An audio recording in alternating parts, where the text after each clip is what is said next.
and this is the ESTRO YouTube channel. And you may be asking yourself, are they at a skate park? Should I go to the skate park? Am I ready to go to the skate park? Is skating ramps going to be fun for me? And in this video, I'm going to give you a list of tips to help you answer those questions for yourself. I want to start out by telling you to wear your gear if you're new at the skate park. Because you're new, you're going to fall. It's not an if, it's when. I would say that the helmet is the most important because the brain is the most important muscle in your body. And then next would be wrists, because wrists are the most common injury in roller skating. And then I would wear your knee pads, and then elbow pads. And all of them are very important. You may choose to take them off eventually. You may choose to have a lazy day and not try too hard. Accidents can and will still happen. When you're skating with skaters that you don't know, it may be difficult to determine which direction they're going to be going next. Something that may be helpful is by just sitting and watching. We take turns at the skate park. Beginners have a place at the skate park. When you don't land the trick or you fall is when your turn is up. Aside from the rules that are posted, there's not a whole lot of rules at the skate park, but the longer you hang out, the more comfortable you feel. Going to the skate park for the first time is kind of like showing up to the beach and watching the waves to see what the surf is like. If it's too busy, maybe go to another skate park. One thing you can do is go to the skate park really early, or when kids are in school, or avoid the skate park on the weekends. The weekends is when the skate parks are the most busy. In the morning is when the skate park is least busy. So if you're learning, it might be a good idea to pull together some friends and have a session in the morning. I don't like to go on talking rants in these videos for too long, so I'm gonna get to the skating bits now, and then I'll rant a little bit later after some more skating. At the skate park, the floor is transitioning. It's changing levels and directions, and it's changing the way gravity interacts with your movements. So you're gonna wanna know how to skate in every direction possible. Forwards, backwards, and turning in both directions. So if you don't know how to skate forwards, make sure you get that down first. And then skating backwards is also really important because these ramps often are even and they're going to set yourself up to skate backwards when you're coming down from them. So you're going to want to know how to skate backwards. You're also going to want to know how to turn, transition right, and transition left. The reason why is you may have to get out of somebody's way and you're not going to be able to choose your natural direction. So you want to be able to have the quick feet to get out of people's way. One way to avoid getting into someone else's way is by pointing in the direction that you're going to be going. This is a really great tip that I learned from Lenny at Burnside, who is an absolute legend at skating parks. He's always pointing in the direction that he's going, and when you point, you're signaling to others where you're going, and it automatically sends a signal to the other people to go in the opposite direction. It's a really helpful tip. I hope it helps prevent a lot of collisions. Next, you're going to want to learn how to fall confidently. A lot. You really want to get comfortable falling. So figure out a way that you like to fall. It might be on your knee pads in a knee slide. It may be getting really small and falling to your side body. That's always my preference. For tips on learning how to fall, I've made a lot of videos on the Moxie Roller Skates YouTube channel that I highly suggest you go check out. There's many different ways to fall. When I'm skating a mini ramp or a vert ramp or a quarter pipe, I like to think of these as sliding boards. So if I fall, I like to turn my body into a position that I would go down a sliding board.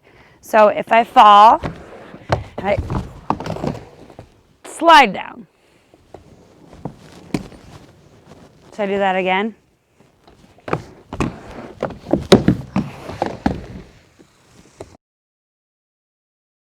You're also going to want to know how to use your toe stops really well for two reasons. One, for getting more ramp, like more height on the ramp, and also to land when you're feeling unstable. So to get more height on the ramp, you can practice just running up on your toe stops and then falling backwards down. Not falling, but rolling backwards. So it's a good way to start.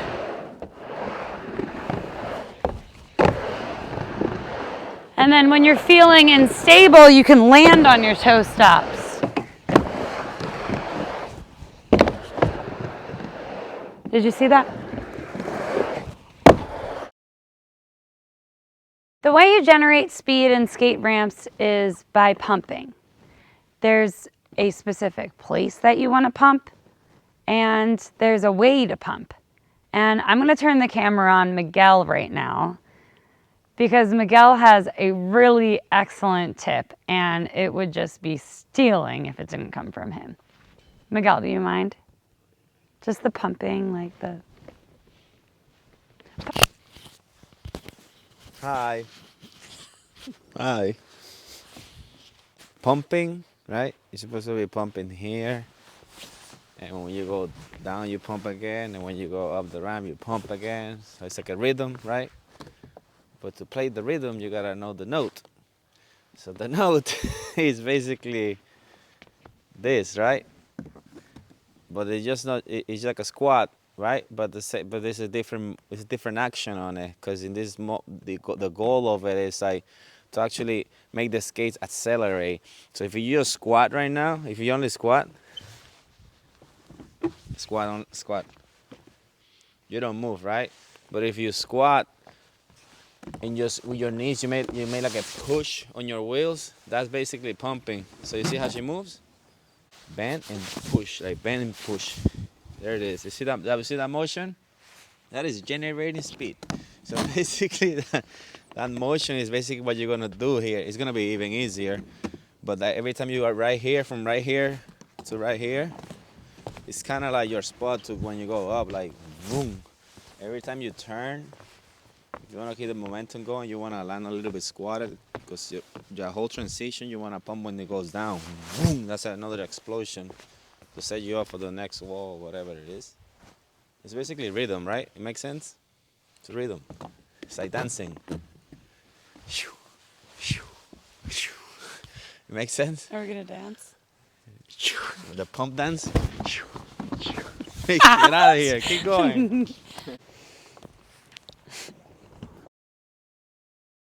Next, I'm going to talk to you about turning. When learning to pump in skate ramps, most people choose to not turn at the height of their momentum on the ramp. They choose to go fakie because it can be confusing figuring out when to do the turn. Turning and carving are very different, and I'm not talking about carving. I'm talking about turning your body 180 at the height of momentum when you're on a ramp. And when you're doing that, you want to make sure that there is no weight in your wheels when you're turning. So there's a lot of resistance when we're going up this ramp. We're in a full knee bend, fully prepared with our momentum balled up, going forward and upwards. But as our bodies go up the ramp, the weight comes out of our wheels. When our momentum stops entirely is when we are weightless and in that floating center.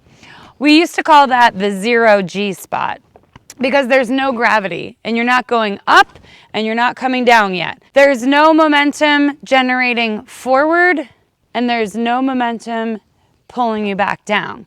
We're at that zero spot, right at the height of momentum. That's when you turn or do any tricks or spins.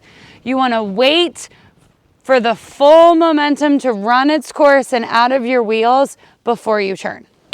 I'll show you what it looks like to turn too early. What not to do.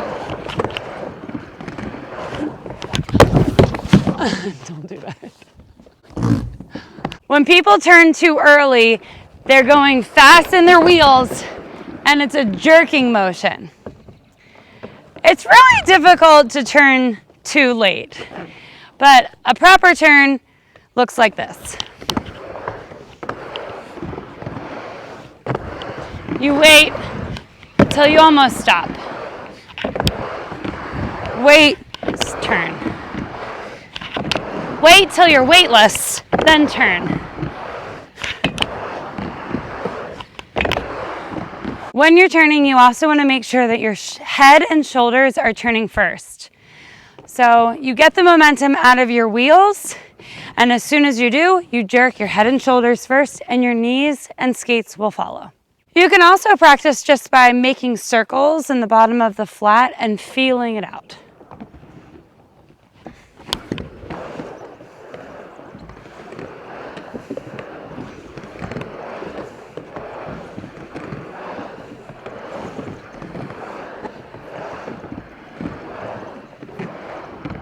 What I like to do is pay attention to how high I'm going up on the ramp, and then I aim to go higher every time I hit that side of the ramp. Then you can kind of keep track and inch yourself up higher and higher as you get more comfortable with speed. There's two places on a mini ramp or vert ramp to pump. The first place is right when you're dropping in. When you're going down the ramp, when you're riding it down forwards, you're going to bend your knees hard. When you're about to ascend up the ramp, you're going to bend your knees hard again. There's two ways to skate it. You can go forwards and then turn at the peak of your momentum, and then go forwards back down the ramp, and you continue to turn a 180. Or you can ascend up the ramp and forwards and descend down the ramp backwards. I'll show you both versions and where to pump for both versions.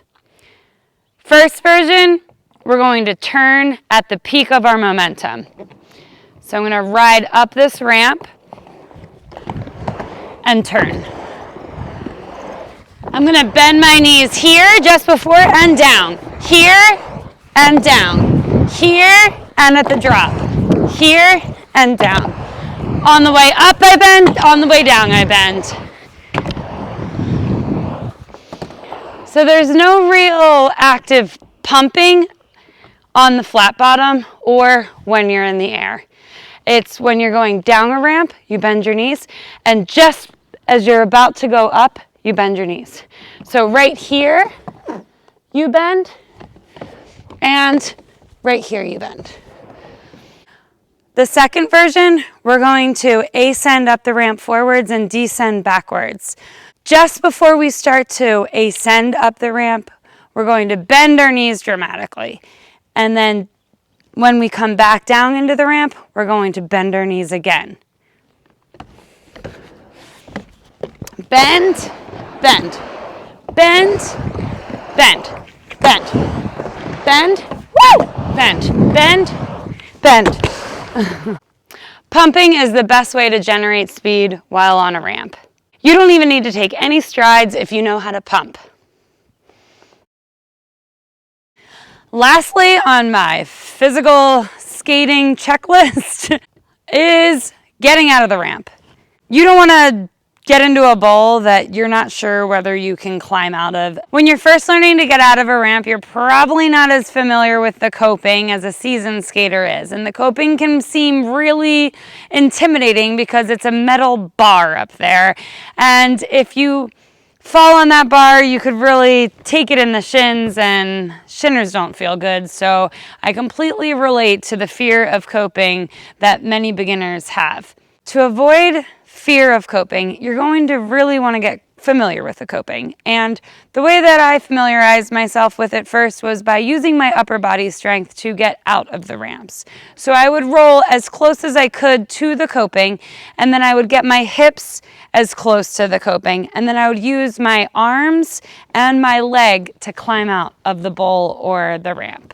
You want to get really close, get your hips close to the coping, and then put a knee up and hoist yourself up. If you try to aim for the coping when you're too far away from the coping, you could seriously injure yourself. So you're really going to want to get close to the coping before trying to get yourself up there. Otherwise, it's going to look like this. or even worse, like this.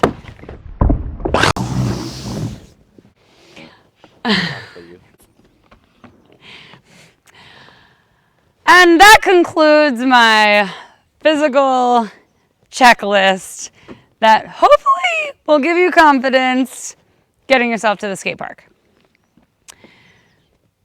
I just want to conclude this video by saying hard wheels will serve you at the skate park. When you're first learning and all the levels of the ramps are new, you're not familiar with the ramps, you want to feel the ramps as they're changing.